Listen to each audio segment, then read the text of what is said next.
Welcome back in one of the Bears Papa Plays YouTube channel. Today is Friday, December 6th, and I'm back breaking out some more NBA plays. We have a monster doubleheader on ESPN. We have Milwaukee Bucks going up against the Boston Celtics. Then we have the Golden State Warriors going up against the Timberwolves. Both those plays again on ESPN.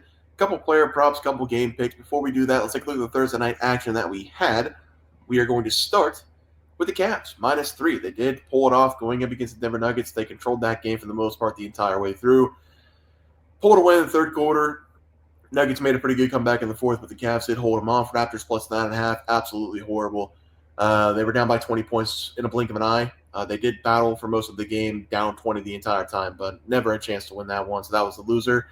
Nikola, under 28.5 points, finished with 27, had 17 in the first quarter, was very nervous, and then he just couldn't score after that, so did cash. And then this one, Jalen Brunson, under 25.5 points, had 19 in the first quarter, 19. 4 of 4 from 3. Finished with 24. I think he only had 8 shots in the game. Didn't play the fourth quarter. The Knicks were up by 30 points. So that was a lucky win as well. I don't know if Nikola Jokic was as lucky as Jalen Brunson, but I'm going to take the 3 in one day regardless of how it happened. That's why you take unders, I guess, because they have better chances of hitting. We're going to move on. We're going to be looking at the Boston Celtics going up against the Bucks for the first play. I thought the Bucks had finally made a turnaround. They have been able to win 7 consecutive games. And then they went into a homestand going up against the Hawks. After they beat the brakes off the Pistons in an NBA Cup game on the road, they went back home. They lost by 15 to the Atlanta Hawks, one of the worst defensive teams in the NBA, one of the least reliable offenses in the NBA. They are very streaky at scoring the rock. They won by 15, holding the Bucks to 104. Sometimes teams have bad nights. Sometimes teams don't have their A game. I get that. But if you want to be talked about as a premier team in this league, you got to be able to win this game. You can't lose by 15 at home to the Hawks. I know a team who would not lose a game to the Hawks at home. That would be the Boston Celtics. You're going to give me the Boston Celtics in this game, and you're going to give me them with a discount rate because the Bucks have been playing well. I'll take them -6.5 as the play. This is taking candy from a baby. The Boston Celtics are a top team this season in the NBA. The Bucks, like I just said, I thought they were good. I thought they made a turnaround. Then they dropped a massive game at home by 15 points against the Hawks.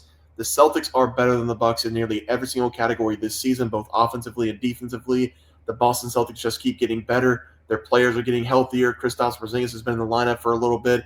The bench is playing better. They have 4 superstars on the floor usually at all times. Give me the Boston Celtics in this game. They've been one of the best teams at home for the last 3 years. I'll take them -6.5 after that disgusting performance by the Bucks the other night as the play. For the last play on the game pick side, we're going to look at the T-Wolves going up against the Warriors. I initially wanted to play this under in this game. I really think it's going to be worth a look, under 222.5 right now. But the T-Wolves, over the last several games, they have not been able to score. They have been able to win 3 consecutive, but the highest output they have is 109 points. They've been playing tremendous defense. They've given up 92 points to the Clippers, 80 points to the Lakers, and then 80 points again to the Clippers over the last 3 games. So that does make 3 consecutive games that the defense has given up 92 points or less. That's really good D. Putting the ball in the hole, on the other hand, has not been their thing over the last couple games. I'm going to take the Warriors on the money line as the play. Golden State, they've been struggling over the last couple games. I believe they were losers of 5 straight going into Thursday night. I did take the under in the Rockets-Warriors game on Thursday night. Also put in the Rockets as a play +3. I was hoping that game would show me if the Warriors were able to, bounce back after having this losing streak. And it's the NBA.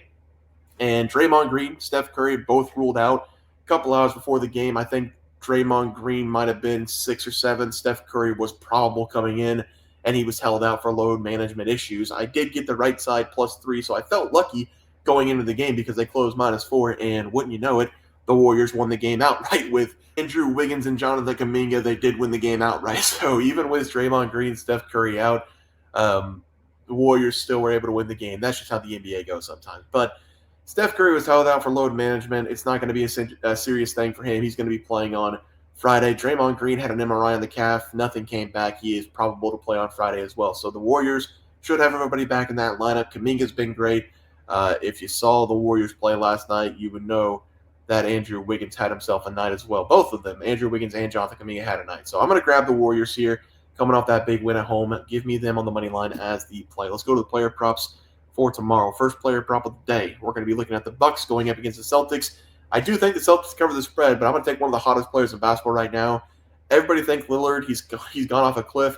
I think Lillard has been playing some of the best basketball this season, especially with his time with the Milwaukee Bucks. He did show me something last game. Usually, whenever Damian Lillard needs to go over his total points, he has to be in the 20s in the shot attempts. He did not do that in the last game. He was very good from the field in that last game, and he's been very good from the field and three-point percentage over the last several games. In the last one, he shot 14 times, scored 25 points. You're going to take those numbers every single day of the week as an NBA owner. That is some very good shooting from one of the best players in the NBA over the last several years. And Damian Lillard has scored 25-plus points in 5 consecutive games. I don't think that's going to end in this one going up against the Celtics because, again, you have been one of the best shooters your entire career, and he's starting to feel himself from the three-point line. I do think we see Lillard be very aggressive in this game again. This is a big-time matchup on ESPN. Maybe we get a little bit of Dame time in this game. Do I think that he can single-handedly win this game for the Bucks against a top-tier team in the NBA, if not the best team in the NBA? Yes, I do. It's Damian Lillard. Again, he's been one of the best players for the last 10 years in the NBA. I do not think it's going to happen. I don't think we're going to see like a 50-point game, 45-point game out of Lillard. I think those days are over. I am going to take the over 24.5 points, though. I think it's free money, especially with the way he's been shooting over the last several games. So give me him over his total points as a play. And for the last player prop of the day, there is no excuse to not watch your plays today. We're taking all 4 games that will be on ESPN. I'm going to go with Anthony Edwards to go under 26.5 points against the Warriors. The Warriors this season, they have been very good defensively. They've been a top 10 team defensively all year long. It seems like they're still playing good defense. They just haven't been able to score a bunch of points with Steph Curry being in and out of the lineup. I do think we're going to see Anthony Edwards continue to struggle. He's had back-to-back poor shooting games, scoring 8 points and 16 points in the last 2 contests.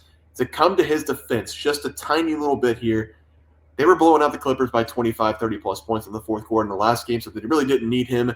He still was able to score 16 points. They didn't play the fourth quarter. With that being said, I've said this multiple times about him. I'm pretty sure he was more aggressive against the Lakers because he only made 1 3, but he's got to stay aggressive. He's doing these mid-range pull-ups. He's taking shots from the outside. He scored 16 points and 8 points. And I did say at some point it's going to catch up to him in these 3-point shots and not going to the hole, and it has. Back-to-back games, actually back-to-back games, only scoring 21 points or less. 3 consecutive that his shots have just not been there. He's not hitting mid-range shots. He's not hitting a lot of threes. Anthony Edwards has to get back to shooting form before I take him over his points any other time. So I'm going to take his under 26.5 points. I'd love to see him get 20 points at the rim. I think Anthony Edwards is one of the best finishers in the NBA. We'll see if he, tries to break out of this shooting spell by getting himself to the rim and the free throw line. But I think he's just going to stay outside and camp out the outside. That's what he's been doing all season long. So give me the under 26.5 as the play. Let's go to the recap graphic. We're going to be taking the Boston Celtics minus 6.5, Warriors on the money line, Lillard over 24.5 points, and then Anthony Edwards under 26.5 points as the final play of the day. Guys, that's going to do it for the NBA plays and props for Friday, December 6th slated games. If you guys enjoyed the content, please drop a like the video and subscribe to the channel below. See you guys next video, and thanks for watching.